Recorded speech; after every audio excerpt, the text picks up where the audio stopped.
Welcome to the Parody, where we tally up the victims in our favorite movies. I'm Chelsea Rose, and today we're looking at Roblox of Death 5, released in 2022. Roblox of Death 5 is a sequel to Roblox of Death 4, which I covered last November. Like the previous installment, this one's also set up in a VHS way, where you could realistically find us on some sort of messed up tape. However, I have to say with this one, it really helped the Roblox action figure gore department. Because damn, a lot of the kills in this thing can get bloody. And also, like last time, we have a pair of dudes watching some tapes in order to see whatever's on them, I guess. The film was longer by 8 or so minutes, and has a lot more meat in it compared to the last. The difference is this time everybody speaks through voice, not by text. That means I'll be able to show you a lot more of what the characters are actually thinking of. Will those new and recycled elements add up to a higher kill count? Well, you know there's only one way to find out by now. The movie begins with, oh cool, a crime scene. That means that right off the bat, I have to add a dead body to the count. What I'm pretty sure is going on here is that I think these are just like two dudes who are just investigating crime scenes for the hell of it. That explains why they don't get kicked out when they enter the crime scene of an amethyst flamethrower winner. They might also have some sort of relation with the police, I don't know. All I know is that there's some hair under that car. However, I won't count it since there's not a body to go along with it. You know, I heard that Jason Stone guy at that police department is actually pretty good. In the middle of the night, they go through the woods and into a building where there's a bunch of tapes. Just like in VHS, we're here for an unknown tape that an unknown person really seems to want. I have no doubts that was one of the inspirations for 67 films when he made this. They pick up a tape, but can't seem to play it because they don't have a projector to go along with it. So, static? Yo, is that dead body? Oh shit, that actually is. Thanks for catching on, even though I caught on way before you did. Anyways, those guys get bored of just sitting there all day, so they load in the first tape, which is about people who, just freaking rob people, man. The plan of Swagger Lord business is to find whoever looks like they have the most money on the street. Yeah, I'm not an expert on robbery or anything, but how the shit would that work? Like, wouldn't that be, like, super freaking obvious that you're about to rob that guy? He tries to get a good idea, but some green-shirted guy conveniently walks right behind them. Sweater Vest here has a great idea. How about we just rob the guy who walked right behind us just about 15 seconds ago? And that's exactly what they do, and they started by holy shit! That guy just got down! Anyway, Swagger Lord Business tells this guy that if he doesn't have just the convenient $200 in his pocket, we're gonna kill him. I don't care about morals right now. You better have like a $200 in your... Whatever, you have like $200 in there, okay? However, they should have checked who they were going for better, because this green shirt guy is broke AF. However, Swagger Lord Business doesn't give a shit about that, so he pushes him off the, hill cliff?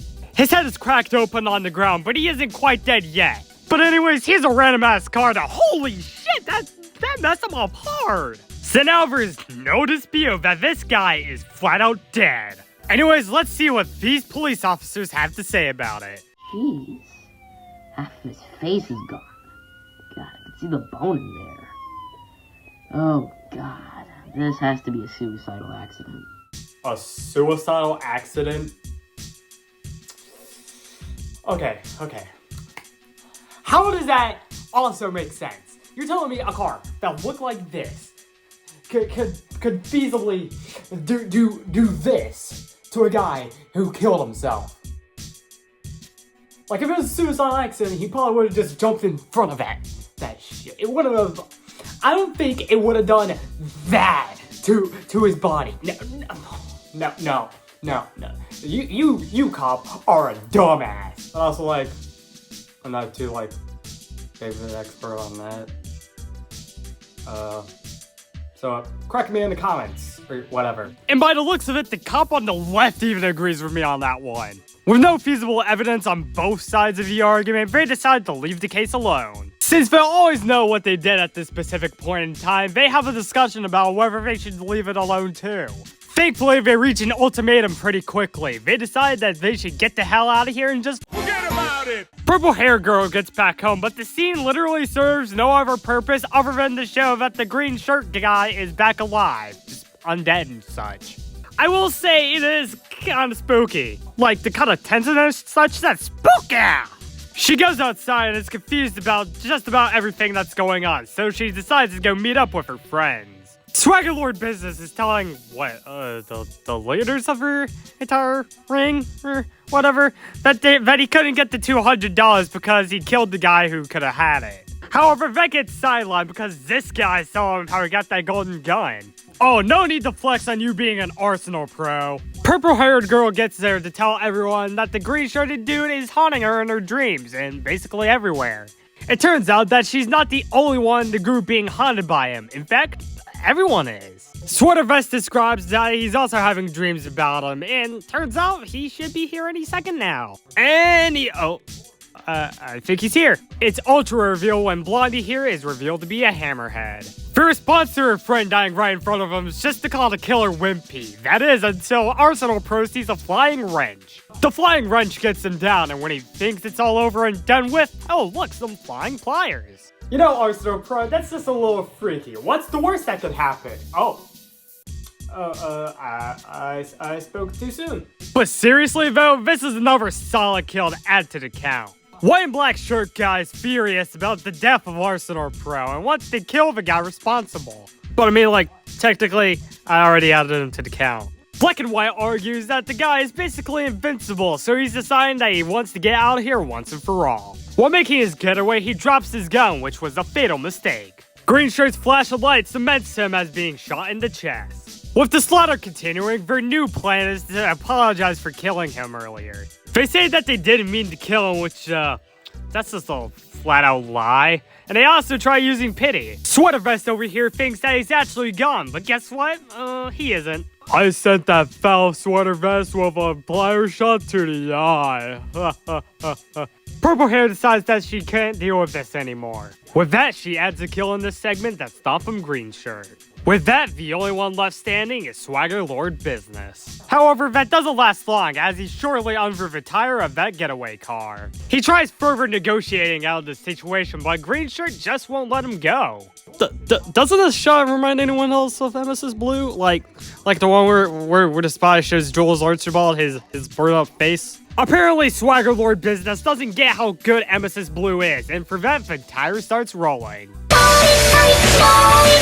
After he gets Pet Cemetery 2'd, we get the brutal aftermath of what's happened to his fate. I hope this kill can give me lots of money. And that's the end of the first segment. However, this interlude, there isn't that much fanfare because he's like, that was weird. And we're immediately in the next segment, which takes place in a hotel with this cool hair dude I'll refer to as Mr. Cool Hair. Mr. Cool Hair has had to stop at this hotel because his plane got delayed by 24 hours. However, as it's revealed later in this segment, there has been some strange things about this hotel. No, I'm not doing a parody on that shit. It seems like this is the guy those guys from the last segment could have been looking for, since it appears that he's insanely rich. Like, check it, the hotel owner is even in the elevator with him. Or like, I think that's the hotel owner, or was it the, I don't know, I already made the graphics, I can't really change it by now. You know what, it doesn't have to matter, because this segment's gonna get wacky. He makes it up to his floor's, I guess you could call it a lobby, where there's a whole ton of people here. He strikes up a conversation with another person on his floor, and it appears they actually do have names, but, yeah, I can't tell who's exactly who, so I'm gonna refer to them by what I already have them named as. Another person joins the conversation, but they only want to know where they can take a wicked dump. Apparently it's down the hall, but it's been a while since he said that, and she's still not going. It's down the hall, go take that wicked dump! The lady leaves to go take that wicked dump, and Mr. Cool Hair decides that it's time for him to go to sleep. To find it, he goes for reused assets from Roblox's Death 4. Also, for someone as rich as this guy apparently is, it's a small-ass apartment, and it seems like there's only a CRT. Oh man, how am I supposed to fit these in here? He finally catches those Z's, but is immediately woken up by a knock on the door. Turns out it was the fedora guy at the door, and they have a little chat. There's some strange music going all around the hotel, but they don't know the source, and quite frankly, they just don't care. But there is one little thing I gotta tell you too. Now is the time to care about what's happening inside this hotel. Because all of a sudden, the fedora guy's being nommed on by some zombie vampire. You know, let's call them zompires. Corhair immediately GTFOs, passing by one more body as he goes. This selection also includes some more bodies shown in another room, a few of which are being nom-nommed by zompires. He doesn't pay much attention to anything else in the room but a gun he can pick up and use later. He uses that gun to take care of the 2 zompires in there that are currently feeding on people. With them down, he goes on. Hey, cool, look at that. It's another triangle of bodies. And unlike last time, it's actually easy. There are 6 bodies around this, center hostage. Mr. Coolhair enters and asks, what the hell is going on in here? There's apparently a reason for all these triangles we've been seeing in these movies. Apparently they're used for some sort of ritual. However, everyone agrees that that's a load of bullshit. So, you know, let's just get the hostage crisis over. Oh, I didn't mean get the hostage crisis over like that. He shoots it to the staffer and the other 2 female guests he had with him during the ritual. Now all he wants to know is why the hotel owner is even doing this. He's doing this because I guess the world's gonna end, so might as well make the most of it, you know? That all seems really insane, so might as well get killed off screen by Corhair's gunshot. Killing the hotel owner apparently sets all hostages in the world who are being ritualized free. With that crisis over, there's surely not gonna be any more crises in this kill count, right? Alright, maybe one more, because that's just a single body. Oh, another, and oh.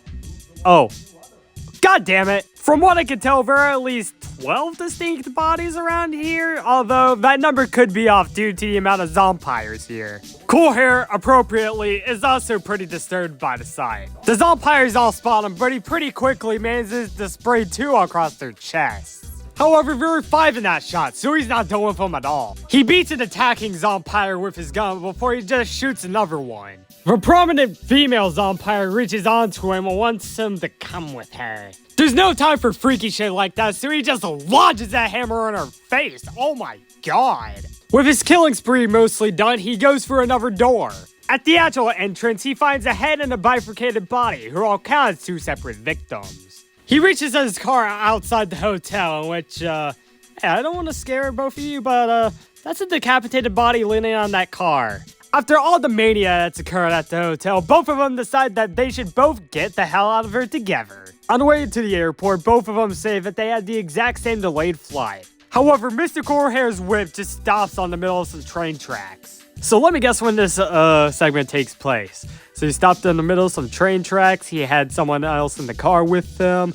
His car won't start despite being on those train tracks. Yep, it's October 31st, 1998. It's revealed to Coolhair that the pink paper hostage wasn't actually real. Instead, they're just fabricated, and then their voice becomes all deep and modulated. I don't know. It tells him that this is what he deserves, and when he tries to get out, his car doors are locked. It's actually kind of terrifying for him to realize that his mortality is coming soon, and he's right. The untimely death of Mr. Coolhair comes when a train pummels both him and his car off screen. Back at the wraparound, they're both pretty confused about both the tapes.